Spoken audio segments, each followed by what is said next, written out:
Two recently released studies prompted me to revisit the topic of gender relations, or actually the absence of relations between genders in the postmodern world that we are unlucky enough to inhabit. In this dystopia, genders don't speak to each other. They didn't only drift apart, but they have become hostile, adversarial foes, sometimes deadly enemies. And I'm going to review these two studies. I'm going to dedicate a video each to these two studies. But right now I'm just going to review them, and then I'm going to read to you sections or reiterate sections from an interview that I granted a few years ago and has since been taken offline, is not available online. Don't ask. Okay, let's start with the first study. And the first study is, the authors are Olive, Kelly, Gao, and others. It is titled Neo-Traditionalist, Egalitarian, and Progressive Masculinities in Men's Heterosexual Intimate Partner Relations. It was published in Social Science and Medicine, volume 333 this year. And here is the abstract. Shifts in gender roles, say the authors, shifts in identities and relations since the 1980s are continuing to influence masculinities within intimate partner relationships. Forefront in men's contemporary heterosexual relationships have been calls for gender equality and gender equity as a means to promoting the mental health and well-being of partners and their families. Most previous research has focused on a pathologized role of men in relationships, for example, intimate partner violence. Little is known about how men perceive intimate partner relationships using a strength-based perspective. The current photo voice study addressed the research question: what are the connections between masculinities and men's heterosexual intimate partner relationships? So the authors studied men between the ages of 19 and 43. They asked them about their experiences, their perspectives about intimate partner relationships. The authors continue to say, we abductively derived three masculine typologies. One, the neo-traditionalist male. Two, the egalitarian man. Three, the progressive one. 24% of participants embodied neo-traditionalist masculinities characterized by reliance on traditional masculine norms that assign domesticities as feminine and prize masculine breadwinner and protector roles. That's 24%. Half of the participants purposefully distanced themselves from traditional masculine norms to engage egalitarian masculinities. These men idealized equal contributions and reciprocity, wherein counts were often used to evaluate each partner's relative efforts and contributions to the relationship. It's a kind of accounting approach to relationships. Progressive masculinities were evident in 26% of participants who focused on fairness and social justice, checking their own privilege to justly operate within the relationship and more broadly in society. This is study number one, and I will analyze it in depth in a future video. Study number two was published in September by the venerable Pew Center. It's a research institute and think tank. According to this recent study, among heterosexuals, 63% of men, 2/3 of men, and 34% of women, 1/3 of women under age 30, self-describe as permanently single. Things are not much different in the LGBTQ+ communities. 62% of males and 37% of females, respectively, are self-designated single. 1/5, 20% of Generation Z identify as queer. The situation is similar in countries such as China, India, Japan, South Korea, and even the United Kingdom and Russia. Only 20% of men and 21% of men and 41% of women talked to a friend in the previous week, according to another study in 2021. So a picture of total isolation from opposite sex potential partners and from one's own social circle. Pew Center research discovered that 57% of singles in all age groups avoid even casual dating, in other words, avoid sex. This is an increase of 20% since 2019, driven largely by disaffected single men. Men are giving up on women. Even so, men are 50% more likely than women to be looking for a committed relationship. Shockingly, women do not want a committed relationship. Men do. Women are into casual sex more than men, actually, breaking the stereotype. There are 6 trends. So this is the Pew Center study, and again, I'll dedicate a whole video to analyzing it in the future. Now, back to my work. An interview I gave a few years ago, no longer available online. In that interview, I suggested that there are 6 trends that brought us where we are. A raging war between increasingly more wary, belligerent, and hostile men and women. There is animosity between the genders, a conflict that sometimes devolves into hatred. It's really bad out there, and it's bad in all age groups, which I think is a first in human history, I suggested. The growing intergender problem is a kind of virus, and so it affects all age groups. You can find women aged 65 and 45 and 25 saying exactly the same thing about men and vice versa. Misogyny is rife among men and misandry among women. There are 6 reasons to this deterioration in civility between the sexes. The first reason I call invulnerability signaling. It's a phrase I coined. I think the two genders are signaling to each other, I don't need you. I'm self-sufficient. See if I care. I'm autonomous.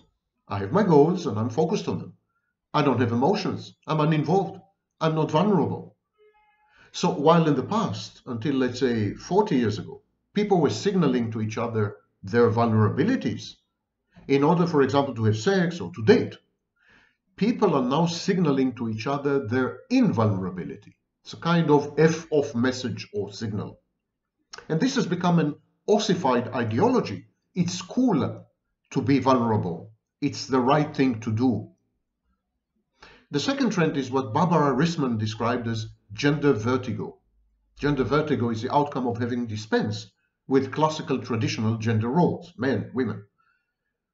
These gender roles haven't been modified. They have been eliminated in favor of what I call a unigender world. This transition has had a devastating effect on behavioral scripts, including sexual scripts. No one knows what to do. Everyone is lost. No one knows how to be a man. No one knows how to be a woman anymore. So today you don't know what it means to be a man, for example, when dating or having sex. There are no sexual scripts left. There are no dating scripts. There are no gender roles. There are no guidelines. And this yields enormous confusion regarding what is appropriate and what is inappropriate behavior and what is a code of conduct to be adopted and emulated or modeled. Today, every relationship has to be negotiated from scratch. My mother, my father, my grandmother, my grandfather, when they had met and when they were on the way to becoming a couple, when they were in the process, they were guided by codes, by gender roles. Society-wide codes. They didn't need to embark on a 1,000-mile march. They just needed to traverse the last mile to home. Today, if you start a new relationship, you have no guidelines. You have to negotiate everything. What it is to be a man in this relationship. What does it mean to be a woman in this relationship? What is acceptable behavior? What constitutes infidelity? What are the boundaries? Etc., etc. 90% of the time is spent on negotiations. Everything has to be negotiated from scratch in every single relationship. And this is extremely time-consuming, wasteful, and destructive. It creates friction. It's exhausting. And so this onerous process leads inevitably to avoidance, withdrawal, and schizoid atomization. People just give up on relationships. People are tired. They don't want to do this anymore. They stay at home. Netflix and cats, not necessarily in this order. 2016 was the first year that a majority of women and a majority of men in the United States did not have a single meaningful contact with a member of the opposite sex, with the exception perhaps of pizza delivered. Now, the next trend is what is called the stalled revolution. The stalled revolution means that women describe themselves increasingly more by using traditional masculine adjectives and terms. 7 out of 8 self-descriptive words used by women are traditional masculine adjectives. Unigender is a single masculine gender. Femininity has been effectively abolished. There are men with penises and men with vaginas, period.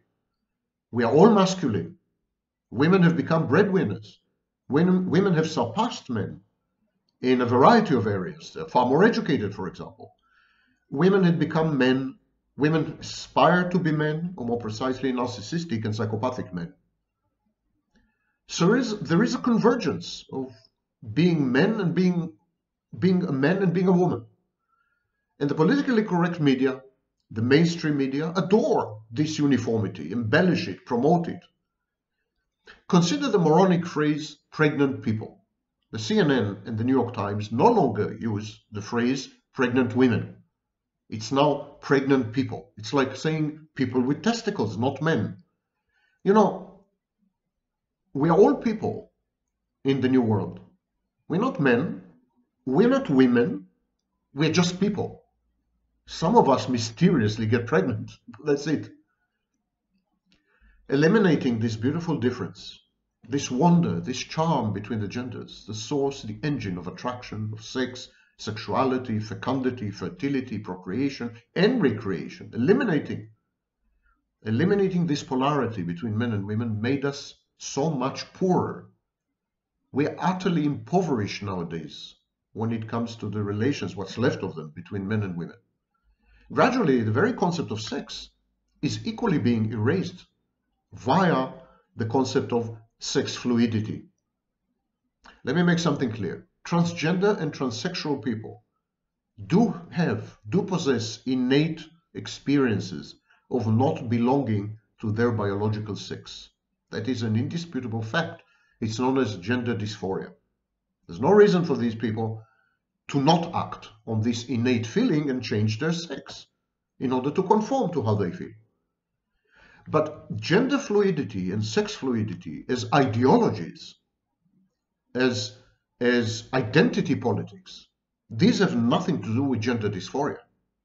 Negating one's biological sex or social and cultural gender as patriarchal, evil, malevolent, a construct, this is intended, something that is intended to enslave the other sex, because men are saying this about women as well. Women are saying that men were out to enslave them in the patriarchy. Men are now retorting that they have been the slaves all along. But all this is propaganda, not evidence-based science, and should not lead to policy making. So there's gender dysphoria, which is a psychological clinical entity.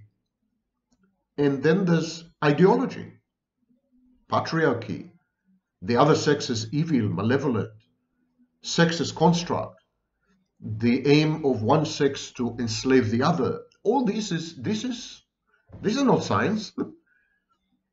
It's the ideological crust above all these changes that renders us stultified and nullified and creates all these conflicts and mayhem. The next trend is what I call defiant agency. There's a big brouhaha about being agentic, reacquiring agency and self-efficacy. And of course, agency and self-efficacy are healthy. They should be pursued. They're markers of mental health. But the contemporary variants have been imbued with aggression. They're euphemisms. They're not real. People are transitioning from assertiveness to violence, to reckless defiance, to contumaciousness, to in-your-face aggression. So now people display their agency or their self-efficacy. They're displaying it by trampling on other people, by acting recklessly, by being violent and aggressive, by becoming abusive. There's always been a healthy tension between men and women. I mean, that's been the source of attraction between them. There's always been a discourse between genders. And it's true that women were really mistreated, to some extent enslaved. But in the last 150 years, it's no longer true. All intergender discourses have ultimately proven to be essentially benign and constructive during this period.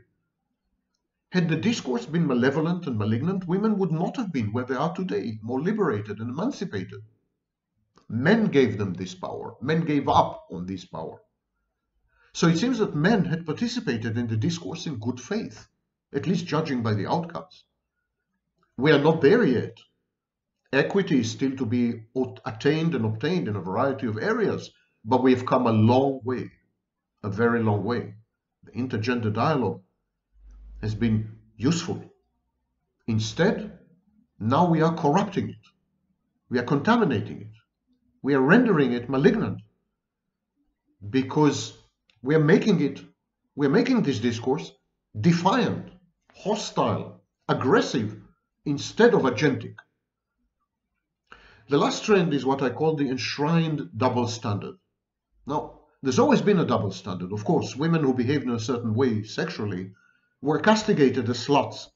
Men who behaved exactly the same way were exalted as studs. It was good, the right thing for men. It was very bad for women's reputation. So that's a double standard. But what happened is an amazing thing.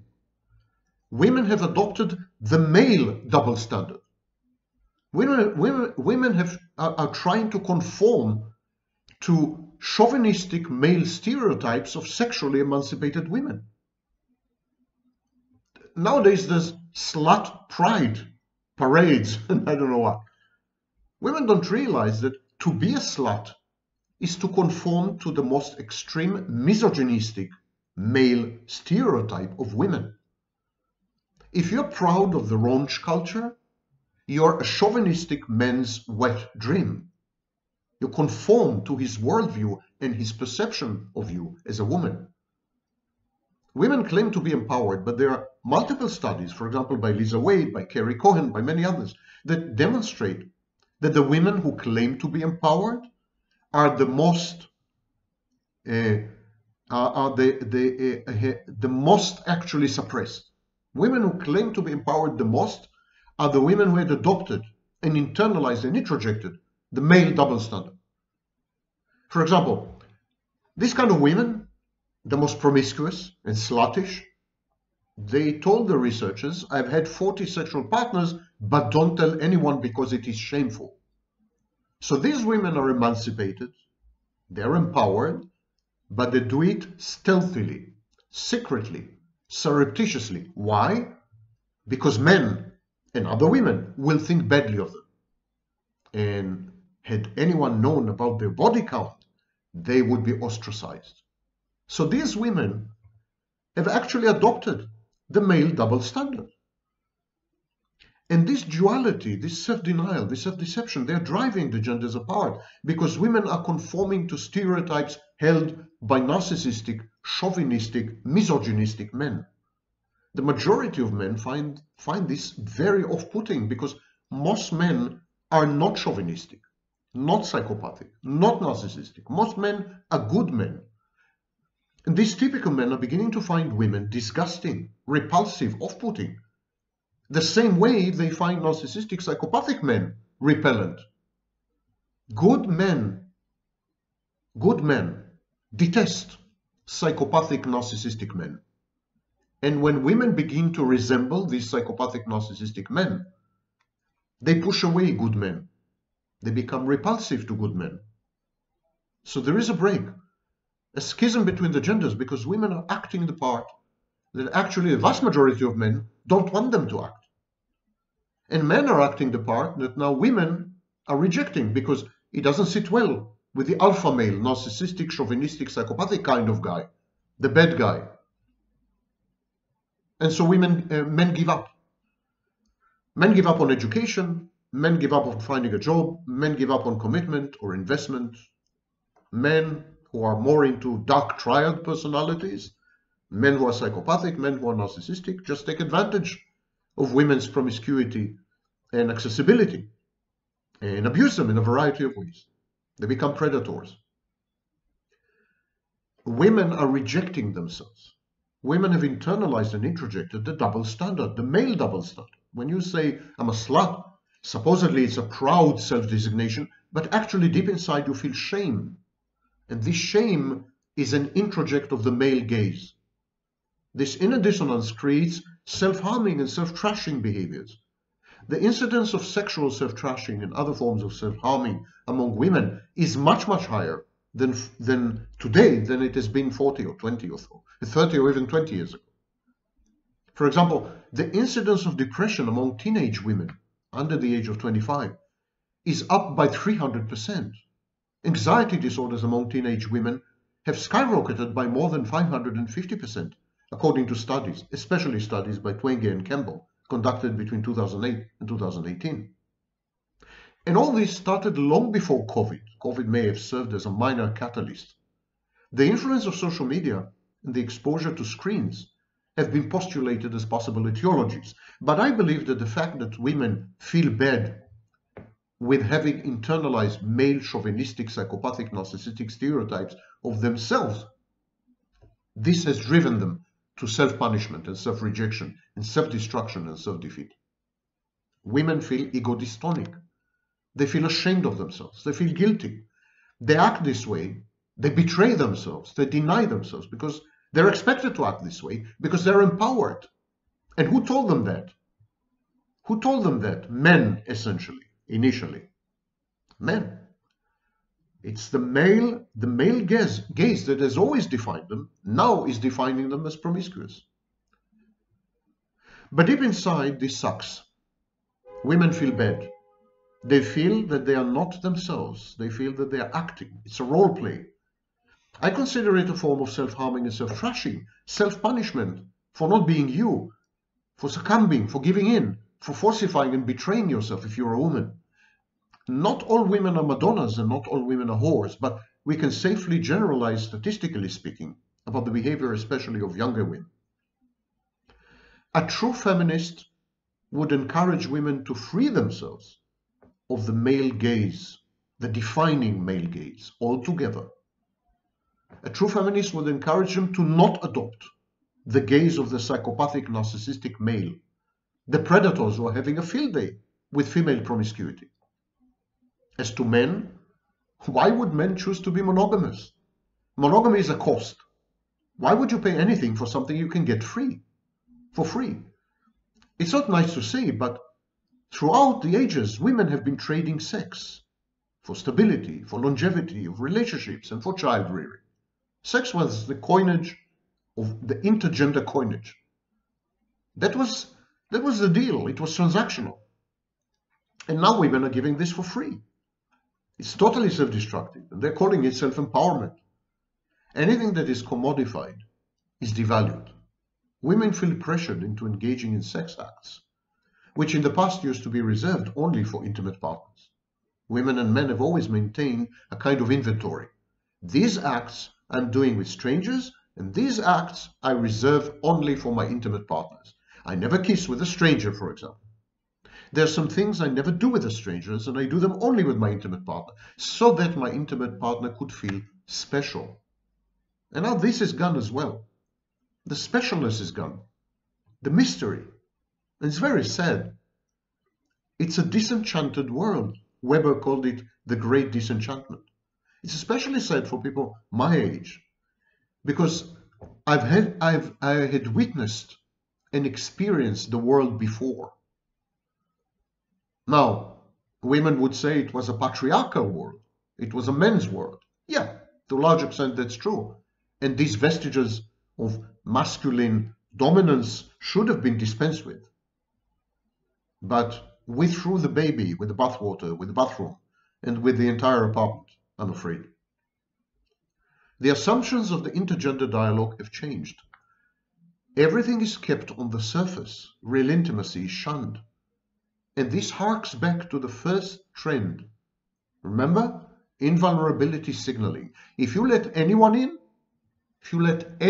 in, they are going to spot your vulnerabilities, and you don't want them to realize your vulnerabilities, because then they can and will hurt you.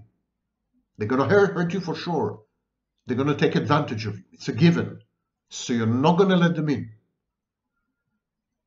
And there are new trends which are very bothersome, very worrying. For example, as of a few years ago, the majority of women have renounced men psychologically, in the sense that women are now actually looking for what the manosphere call beta males. The majority of women in studies since 2018 report that they are actually selecting what the manosphere calls beta males as partners, even for one-night stands. This is because women have adopted narcissistic and psychopathic male role models. And so now they want to feel superior, even in a brief interaction. They want to feel in control. Recent studies show that there has been a shift in preferences for the first time in human history, from alpha, empathic, team-building, successful winners to beta losers. Now, men on the manosphere, of course, are denying this, but they're simply not updated. They rely on nonsensical non-studies. Many women now have careers. Many women now are self-sufficient economically. They actually seek beta males that they can kind of tame, domesticate, and subjugate at home. They want to lord over men, even bully them. And yes, many women are men haters. There's a kind of payback, retaliatory state of mind involved. Because men have wronged women for millennia. Men have abused women for so long. Now it's women's turn. I reiterate, women have adopted narcissistic and psychopathic male role models rather than good, healthy, constructive male role models. I'm not sure why women have adopted male role models to start with, but they definitely chose the wrong ones. Same-sex relationships and sexuality are going to become more common. Why would a man go for a poor imitation of masculinity if he can access the original? And the same applies to women. Why would you go for an effeminate sort of masculine of a man? Just head straight for a woman. At the same time, there's going to be a lot more atomization. We are already seeing this. For example, the frequency of sex and dating among people younger than 35, and especially among people younger than 25, is much lower than in their parents' generations and their grandparents' generation. People under the age of 25 date far less and have far fewer sex partners than in previous generations. Dating has declined within 10 years by 60%. 60. Even hookups are on the decline. So people have cynically given up on each other. They gravitate into same-sex relationships or into experimental kinky sex or into celibacy. We have a surge, for example, in swinging, the lifestyle, in open relationships, open marriages. About 3% of dyads self-identify as being in open relationships and open marriages. 3% sounds like a small number, but it's an enormous leap from the 1950s. Ultimately, we will end up being ensconced and cocooned in our abodes. We will interact digitally and we will find sex substitutes. The consumption of pornography is through the roof, 5 times higher than only 5 years ago. There's a book called A Billion Wicked Thoughts, which documents this phenomenon. Pornography by now is definitely the main substitute for 3D sex as far as men are concerned, and the main source for sexual education among the young. Men consider pornography to be a full-fledged substitute to the real thing. Women are not there yet, although they are gravitating towards pornography, textual pornography, but also visual. Sex dolls and digital sex with tactile haptic inputs, they're next. People just gave up on any viable alternative. They settle for whatever they can get. Arrangements like friends with benefits. Lisa Wade, in her studies, describes conversations with young girls young women between the ages of 15 and 30. These young women said to her, the worst thing you could do is show emotions. You should never cling. You should never catch emotions. You should never ever write to your sex partner after the first sex, the first one-night stand. These women mock other women who do this. They say that it's a common practice for men to send them SMSs, text messages, saying, don't call me again, don't contact me again. It was a one-time thing. They say that there's a code of behavior where both sides intentionally get drunk so that they can blame the drink and say there was nothing there. It was not emotional. It was not even sexual. We were just drunk. So drinking alcohol has become a kind of alibi or excuse. And this is not a subculture. It encompasses, according to Lisa Wade, 81% of young women. 81. Now, Lisa Wade is a prominent scholar, one of a few. She says that about 4/5 of young women adhere to this code, which is a code of rejection, a code of alienation, a code of cold detachment, a code of cynicism, a code of what I call signaling invulnerability. I don't need you. I used you. And now I don't need you anymore. I'm self-sufficient. I'm all I need. I'm not interested in you. I have no emotions. I'm not even sexually attracted to you. I was bloody drunk. I didn't know what I was doing. Don't ever call me. Don't dare to write to me. You clingy, needy, codependent, disgusting non-being. And this is the intergender dialogue among the young nowadays. Most of it. Another phenomenon is self-pornography. Growing numbers of people, mainly women, but also men, generate pornography. And they just give it away. They put it out there. They turn on live cams, and often not for money. Self-pornography is a transient substitute for any kind of connection, a momentary for intimacy via self-objectification. Sexting with strangers is driven by the same psychological motivations and needs as camming.